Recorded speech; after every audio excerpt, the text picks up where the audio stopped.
Ертеде Талап пен Жанат деген ағалы інілі ағайындылар тату тәтті көршілес өмір сүрген екен.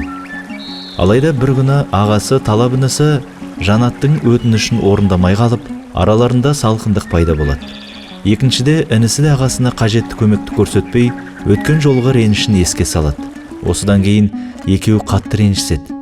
Сөйлесу түгілі амандаспайтын халге жетеді. Күндердің күнінде Талаптың есігін жұмыс іздеп жүрген ағаш ұстасы қағады. Оны жұмысқа алуға келісіп, анау тұрған шағын өзенді көрдің бе? Соның арғы бетінде інім тұрады. Сол жерге үлкен қақпа орната аласың ба? Ол өте биік болсын. Оның үйінде түрінде көргім келмейді дейді Талап. Ұста, иә, жасауға болады. Сонда неге ініңізді көргіңіз келмейді деп сұрады.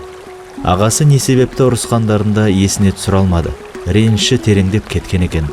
Аз ғана ойланған ұста, рұқсат етсең таңға дейін жұмыс істейін, ертең басқа шаруаларым бар деді.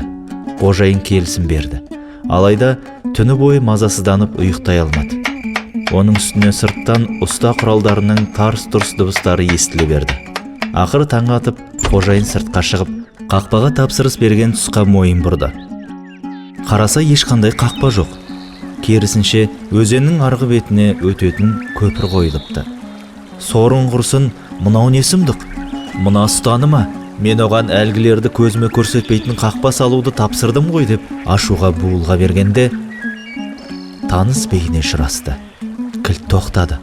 Анықтап қараса, көпірдің үстінде інісі Жанат тұр екен. Ол қолын бұлғап, қымбатты бауырым менің, жан бауырым, сені сондай сағындым. Сен менің ең жақынымсың ғой. Өзім бірінші қадам жасауға тәуекел ете алмай жүредім. Алайда сен соны жасадың. Әрине, өйткені сен үлкен әрі ақылсың ғой деп ағынан жарылды. Екі бауыр құшақтасып, көздеріне жас алып, мәз-мейрам болысты.